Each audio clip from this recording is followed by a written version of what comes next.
Bismillahirrahmanirrahim. Assalamualaikum warahmatullahi wabarakatuh. Alhamdulillah wassalatu wassalamu ala rasulillah wa ala alihi wa sahbihi wa mawalah, amma ba'du. Masyaallah muslimin rahimakumullah. Buletin Kafah edisi 385 berjudul Mewujudkan Dua Perisai Umat.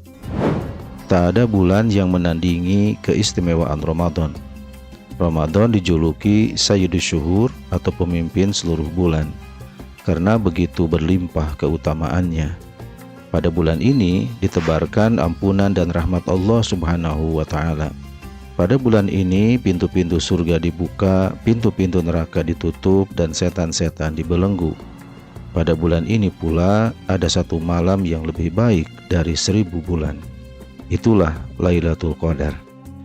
Kaum muslimin, pada bulan Ramadan, Allah Subhanahu wa Ta'ala menyeru kaum muslimin untuk melaksanakan ibadah saum. Demikian sebagaimana firman-Nya dalam Quran surat Al-Baqarah ayat 183. Ya ayyuhalladzina amanu kutiba alaikumusyamu kama kutiba 'alal ladzina min qablikum la'allakum tattaqun. Wahai orang-orang yang beriman, diwajibkan atas kalian saum sebagaimana saum itu diwajibkan atas orang-orang sebelum kalian agar kalian bertakwa. Secara bahasa, saum bermakna imsak atau menahan. Adapun secara syar'i, saum bermakna menahan diri dari makan dan minum serta hubungan badan suami istri sejak terbit fajar hingga tenggelam matahari. Di antara keutamaan saum disebut Rasulullah SAW sebagai perisai bagi seorang mukmin. Beliau bersabda, Asyamu junnatun kajunnati ahadikum minal qital. Saum adalah perisai seperti perisai salah seorang dari kalian dalam peperangan. Hadis riwayat An-Nasa'i. Imam Ibnu Rajab rahimahullah menjelaskan makna junnah atau perisai dalam hadis tersebut, yakni bahwa saum yang dijalankan seorang hamba akan melindungi dirinya seperti perisai yang melindungi seorang saat berperang dari serangan musuh. Maka demikian pula dengan saum. Saum melindungi pelakunya dari berbagai kemaksiatan di dunia. Saum yang menjadi perisai bagi seorang hamba dari berbagai kemaksiatan adalah saum yang membentuk pribadi yang bertakwa. Itulah pribadi yang menaati segala perintah Allah Subhanahu wa Ta'ala dan meninggalkan segala larangannya. Inilah pencapaian dari saum bagi seorang hamba. Saum sebagai junnah atau perisai juga bisa dimaknai sebagai pelindung hamba dari siksa neraka kelak di akhirat. Rasulullah SAW bersabda dalam sebuah hadis qudsi, Qala Rabbuna Azza wa Jal, Asyamu junnatun yastajinnu biha al-abdu minan nar. Rabb kita, Allah Azza wa Jal, telah berfirman, saum adalah perisai. Dengan perisai itu seorang hamba membentengi dirinya dari siksa api neraka. Hadis riwayat Ahmad. Dengan demikian, saum yang dijalankan atas dasar iman kepada Allah Subhanahu wa Ta'ala dan semata-mata mengharap ridhonya akan mengantarkan seorang muslim pada derajat takwa. Dengan itu, ia akan berdorong untuk mengamalkan semua perintah Allah Subhanahu wa Ta'ala tanpa memilih dan memilah lagi. Dengan itu pula, ia akan tergerak untuk meninggalkan semua larangannya, seperti ghibah, kata-kata kasar dan kotor, meninggalkan permusuhan terhadap sesama, meninggalkan kebohongan dan penipuan, meninggalkan riba, zina, tindak korupsi, suap menyuap, pemerasan, dan sebagainya. Ketakwaan ini akan terus terbawa walaupun Ramadan sudah berlalu. Kaum muslimin, pertanyaannya, apakah saum Ramadan yang telah kita jalankan setiap tahun telah benar-benar menjadi junnah atau perisai untuk diri kita? Sudahkah saum Ramadan yang terus berulang setiap tahun membentuk ketakwaan total pada mayoritas muslim di negeri ini? Terkait dengan hal itu, hasil survei Pew Research Center yang diterbitkan pada tahun 2024 memang menunjukkan bahwa Indonesia menjadi negara paling religius di antara 102 negara lainnya. Namun, kenyataannya justru kontradiktif. Religius tetapi jauh dari ketaatan beragama. Contoh, walaupun banyak diisi para pejabat muslim, Indonesia malah menjadi ladang subur bagi praktek korupsi.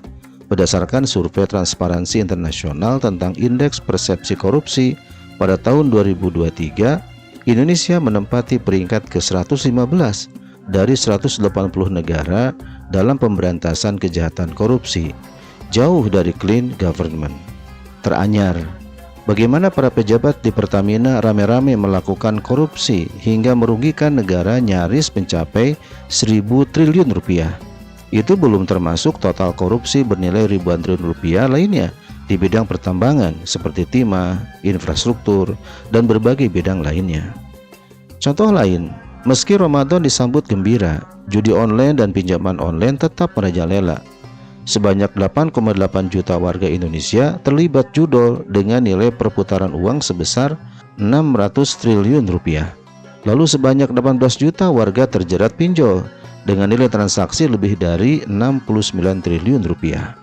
Praktek premanisme juga terus merajalela di tengah masyarakat, di antaranya dalam bentuk aksi-aksi pemerasan. Korbannya mulai dari pedagang kecil hingga perusahaan.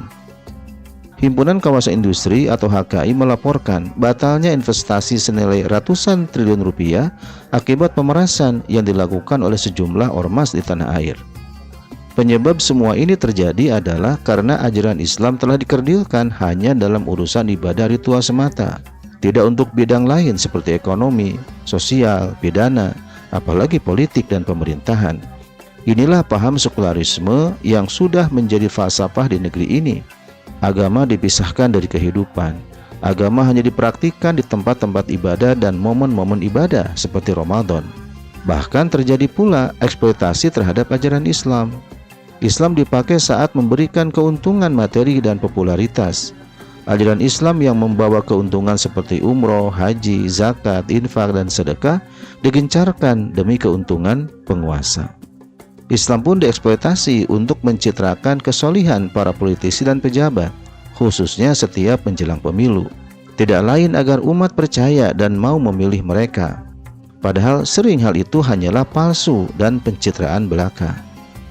Di sisi lain, orang-orang yang berusaha mewujudkan ketaatan total kepada Allah Subhanahu wa Ta'ala dan menyerukan penerapan syariat Islam secara kafah dilabeli sebagai kelompok radikal. Mereka dimusuhi dan diperlakukan semena-mena. Sebaliknya, orang-orang yang menyerukan sekularisme diberi panggung dan disanjung-sanjung. Itulah sebabnya, meski setiap tahun ibadah saum Ramadan dilakukan, seperti tak berpengaruh bagi negeri ini. Tak kunjung membuat bangsa ini makin bertakwa kepada Allah Subhanahu wa Ta'ala.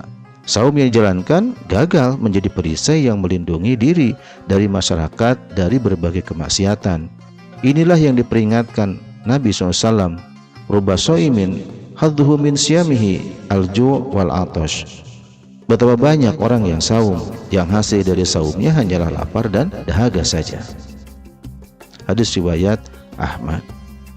Kaum muslimin, selain itu, semua kerusakan juga terjadi akibat umat telah kehilangan perisai atau junnah yang lain, yakni imam atau khalifah. Dialah pemimpin negara khilafah yang menjaga dan melindungi umat dengan penerapan ajaran Islam secara kafah. Keberadaan imam atau khalifah juga disebut oleh Rasulullah SAW sebagai perisai atau junnah, sebagaimana sabda beliau, innamal imamu junnatun. Sesungguhnya imam atau khalifah adalah perisai. Hadis riwayat Muslim. Imam An-Nawawi menjelaskan kalimat sesungguhnya imam atau khalifah adalah perisai, yakni seperti pelindung yang mencegah musuh dari menyakiti kaum muslim, juga mencegah sebagian orang dari kejahatan sebagian yang lain, memelihara kemuliaan Islam. Orang-orang berlindung kepada dirinya, yakni khalifah, dan gentar terhadap kekuasaannya. Perisai inilah yang sekarang hilang. Akibatnya kaum muslim kehilangan pelindungnya. Mereka teraniaya, negeri mereka tercabik-cabik, bahkan satu sama lain saling menyerang dan bermusuhan. Ironinya, mereka sama sekali tak pernah melakukan permusuhan, apalagi mengobarkan peperangan terhadap entitas Yahudi yang menjajah negeri Palestina. Akibat ketiadaan perisai ini pula, umat kehilangan rasa aman dari berbagai gangguan. Tak ada lagi yang melindungi kehormatan, harta, bahkan jiwa mereka.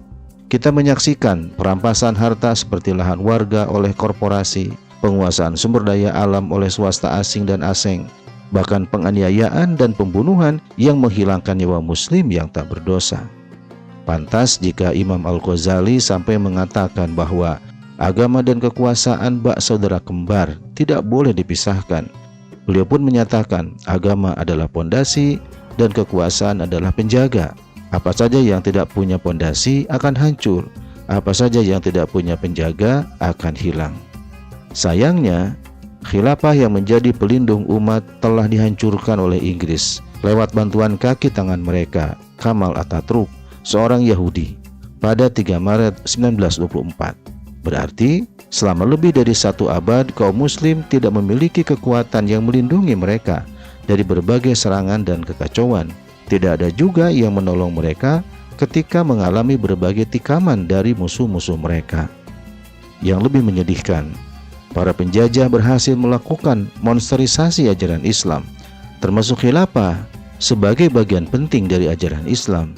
Akibatnya, umat takut dan menjauh dari agamanya sendiri.